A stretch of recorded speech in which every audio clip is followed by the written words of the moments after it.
Good evening, everybody out in internet land. Welcome to our coaching forum, number 3, I believe, at a new time, 7:45 p.m. daylight savings time, which I don't know if that'll be called that anymore now that it's permanent. But welcome to our new time and our new show this week for coaching. Someone said to me, "What is coaching?" So I'm going to define it for you. Coaching is cajoling. Coaching is getting the person to do what it is they want to do. Getting the person to move in the direction that they want to go. Coaching is helping a person to get unstuck in any area of their life, whether it's their health, their wellness, their finances, their relationship, their weight, their career. Any place a person wants to move forward and they're not moving forward, then coaching is for them. And we have this public coaching forum for people to ask questions, for people to be coached about. And it's open to anyone, patients of complete wellness and non-patients alike. There's no charge. It's free. It's just coming out of our desire to serve the community a little better, a little deeper, a little differently than we do. But we are here to serve and here to help. So that's what coaching is, getting you unstuck in the area that you want. But Dr. Fenster, you're not an expert in my particular area. At the end of the day, it comes down to you. What is it that you want to do?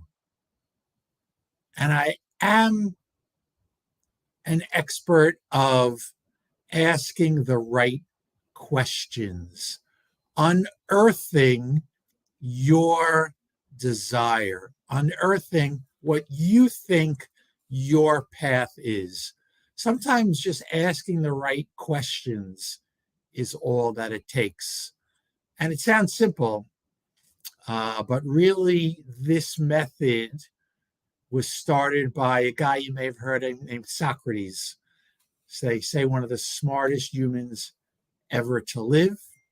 And it's called the Socratic Method. Asking questions to unearth, to unveil the person's answers. So that's what coaching is.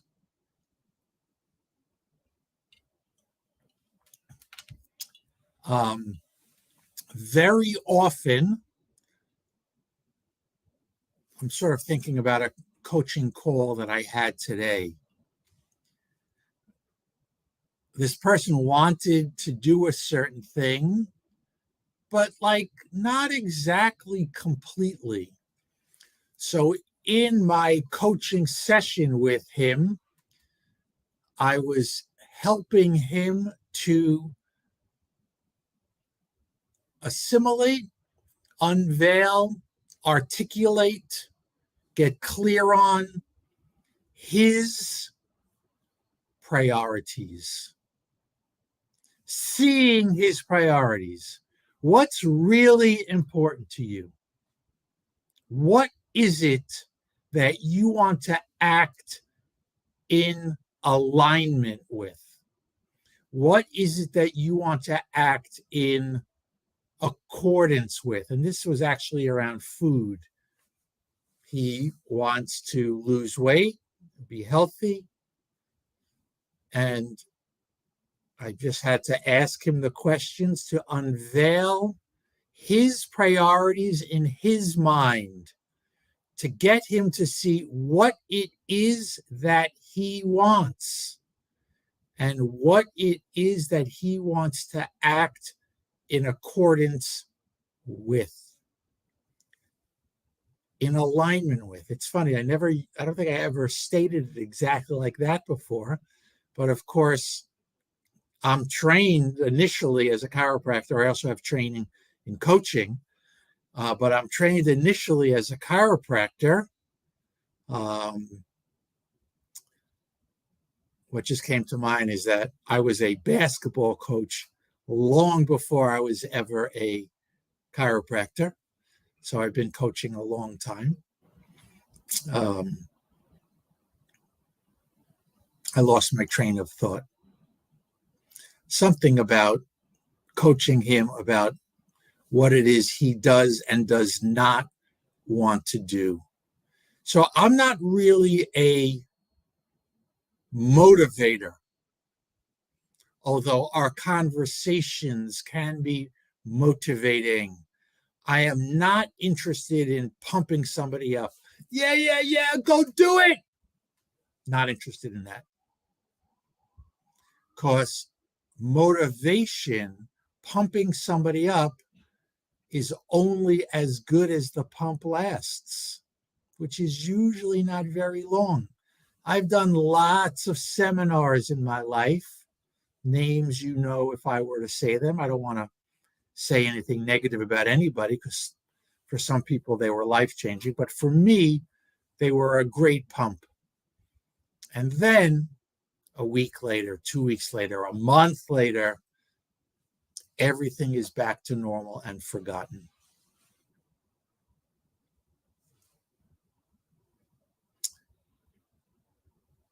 I mentioned last week on last week's call that I saw something by Jim Rohn, who interestingly enough is also a motivational speaker, but that's not, I didn't hear any of his motivation. I saw something that he called the $1 Million Morning.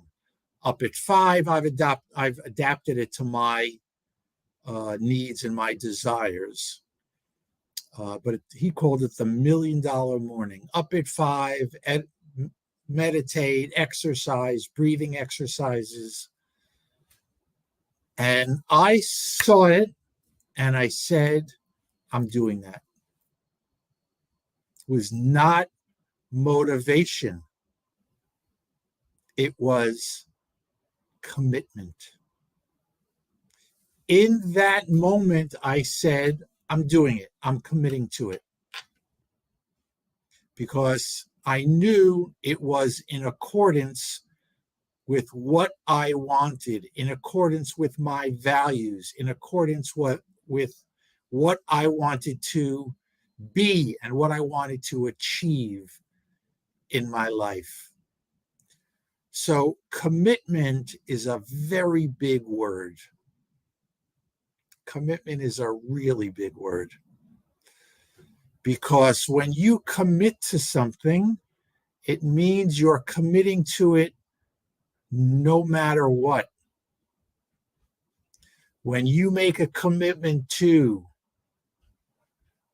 run a marathon, do a triathlon, if you truly commit to finishing it, that's the commitment. That's what it is, what you want to do.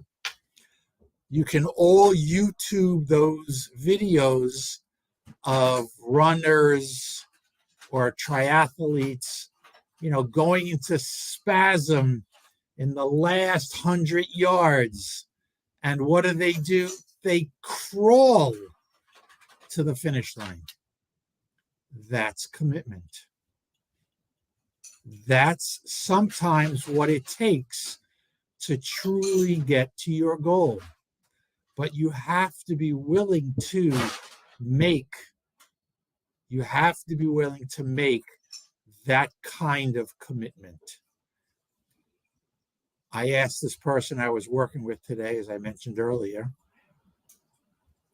are you prepared to make the commitment to yourself. The commitment is to no one else but to you. When I coach someone, I tell them, don't do it for me. Do it for you, because it's important to you. It's your commitment to yourself. It's your word to yourself. And what do we all feel like when we break our words to ourselves? What do we feel like when we do that? We don't feel very good about ourselves. Even when we find what feels like a good excuse, we don't feel very good about ourselves. On the other hand, what do we feel like when we keep our commitment to ourselves? We feel amazing. We feel accomplished. And most importantly, we feel empowered. We feel empowered to do more, to make more commitments, bigger commitments, harder commitments. What do most people say after they've finished a marathon? So they say, that's it, I'm done, I'm never doing it again. That happens. But most people say, oh, I can't wait to do it again. Why is that, do you think? Well, one, they kept their word, they kept their commitment, they fulfilled their goal, but also they enjoyed the struggle. They enjoyed the struggle. Yeah, the reward is great when the struggle is hard. If something is too easy, no great reward. No great reward. It was a walk in the park. That doesn't seem to give anything positive. That doesn't seem to give any great present. The bigger the struggle, the harder the struggle, the greater the reward. So when the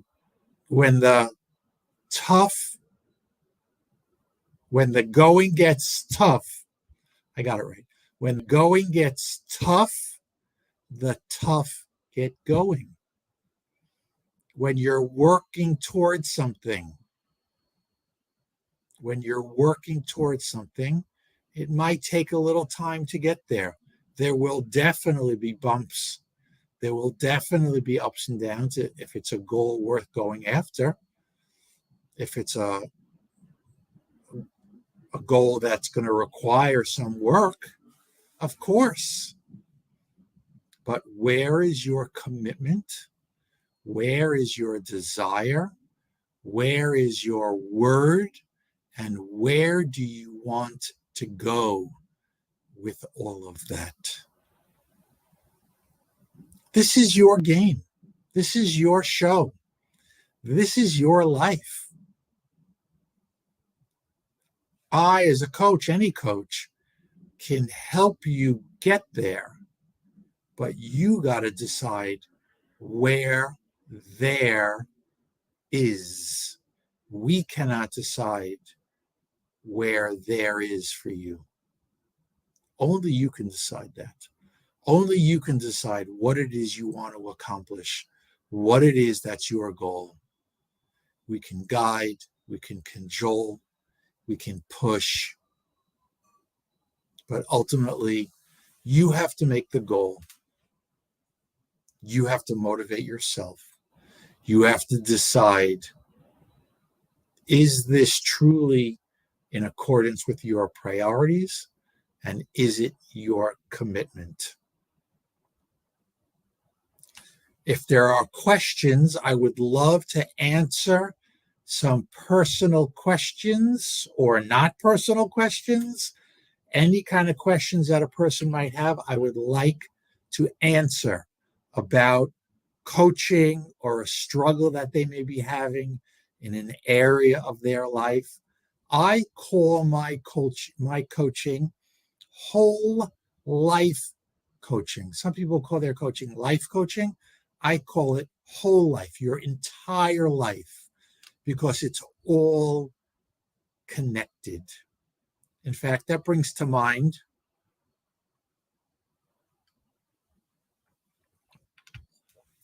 an example that I'd like to share with you that one of my great teachers, one of my most powerful teachers, shared. But before I tell you about that, I'm going to answer this question. How do you deal with trouble focusing at work? Well, I'm assuming that there's no biochemical issue that's preventing you from focusing, because that's important. If it's just about work, well, I got to say something that's on my mind about this question. My first question is, are you getting enough sleep? Are you getting enough sleep? Because if you're not getting enough sleep, it's very difficult to focus. Everyone should be getting at least 7 hours of sleep almost every night. Occasionally, you can get less than that. 7.5, they say, is sort of the sweet spot for adults. You should experiment with it and find out, where is it? What's the amount of sleep with which you perform the best? So that's an important first question. But to get to your question specifically about focusing at work, I would say first and foremost, do you like your work? Do you like your work? I'd like an answer on that if you're still listening or watching. That's an important piece of the puzzle. Liking your work, being rewarded by your work, being gratified by your work, having fun at your work is extremely important. So that's number one. Number two, in general, presencing, being in this present moment is very important. When you're thinking about what was, when you're thinking about what was yesterday or this morning or tomorrow, when you're thinking about that, it's hard to be present. So I would recommend that you spend every morning doing some presencing, and that's some breathing exercises. We did it together. I don't think we have time to do it together right now. You know what? I'm going to do it, even if we run over time, because Kimberly, I think it's a great question. And if you're about to start a new job, I'd like you to start it fully present, because when you're present and focusing on the task at hand, it's easier to be gratified. It's easier to like your work. So let's do some presencing. Kimberly, I hope you're there and I hope you're watching and listening. So this is presencing. I want to take off my glasses. I'm going to take off my glasses because that's how presencing, I believe, is best done. If you don't want to close your eyes, then you can just defocus. Instead of being focused on something, defocus your eyes with your eyes open. And sit up straight in a chair. Take a long, deep breath in and a longer exhale.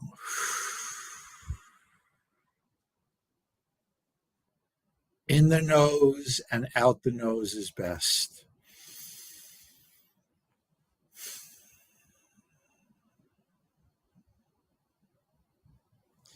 You'd like your exhale to be twice the length of your inhale.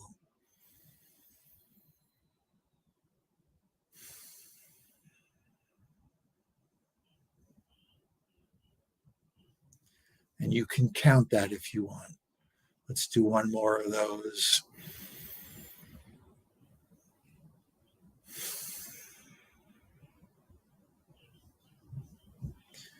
And notice your feet on the floor, your contact with the earth, whatever that earth is for you. For me, it's a rug on the 26th floor of my building.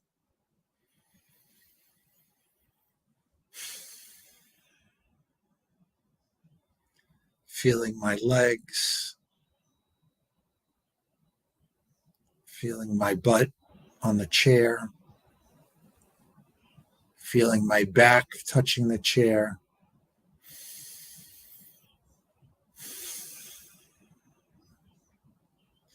And in all of those things, feeling this present moment. Deep breath in right now.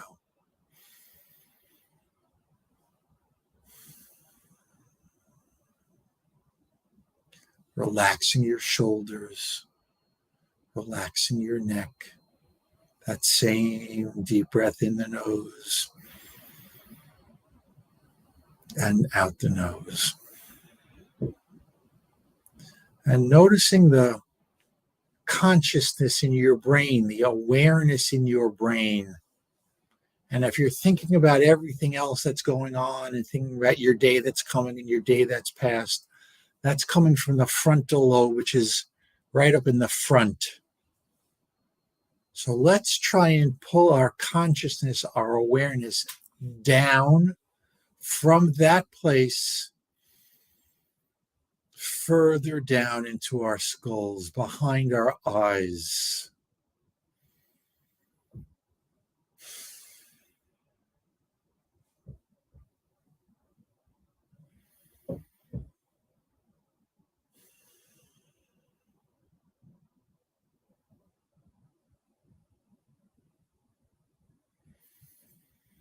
Having your consciousness be right there behind your eyes as you breathe in and out the nose with that really long exhale.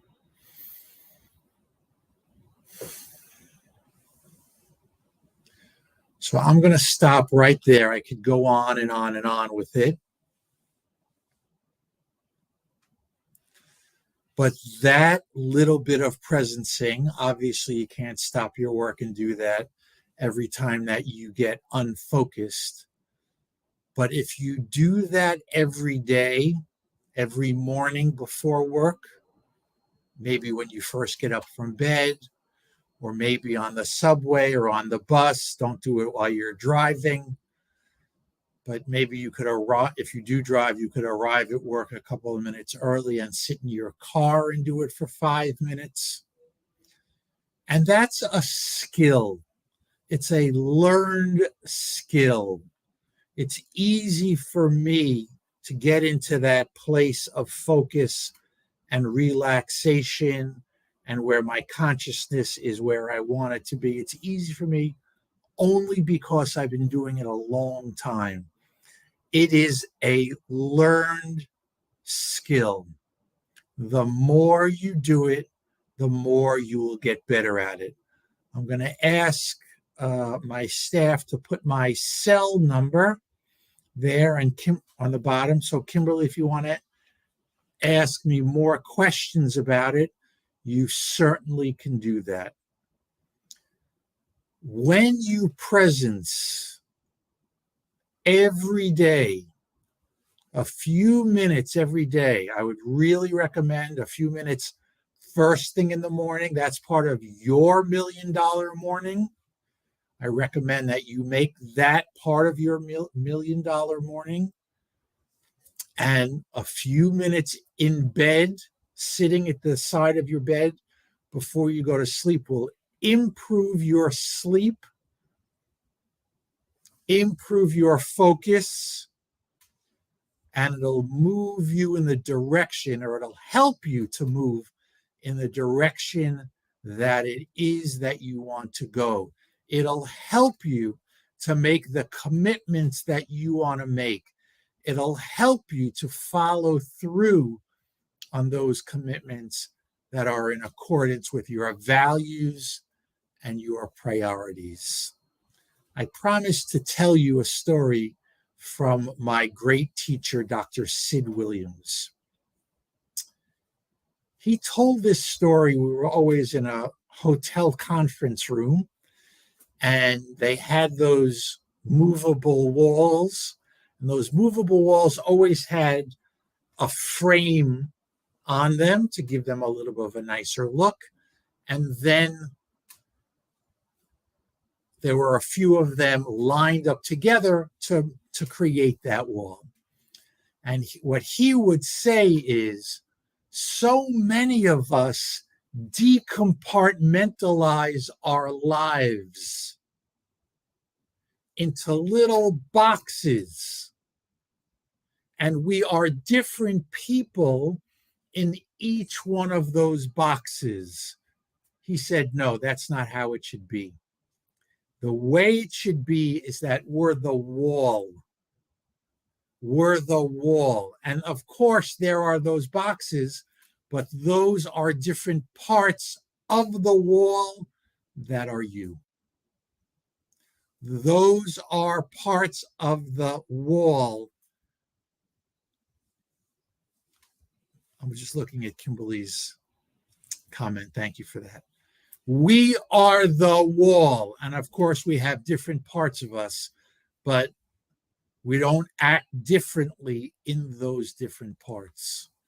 When you do your presencing every day, when you are clear on your priorities and on your values, when you act in accordance with your commitments, which are in accordance and congruence with your values and your priorities and your goals and what it is you want to accomplish, and more importantly, who it is you want to be to yourself first and to the world second,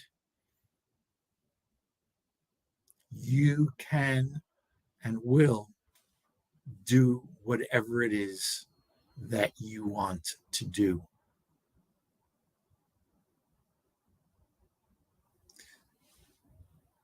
If there's no more questions, we're coming up on our time. I thank everyone for being here. I hope you got something out of tonight. Feel free to text me. Feel free to come visit us at Complete Wellness if you're having some health issue and you're in New York. I had somebody today from overseas, so you don't have to be a New Yorker to come see us. We'd love to have you. We're here to help on these forums. Thank you, Kimberly. On these forums, they're free. Feel free to join us any night. Monday night, 7:45 coaching. Tuesday, 7:45 functional wellness, how to get your body functioning as best as possible. Wednesday, 7:45 stress resilience. Stress resilience. Thank you, everybody, for joining. Have a great night.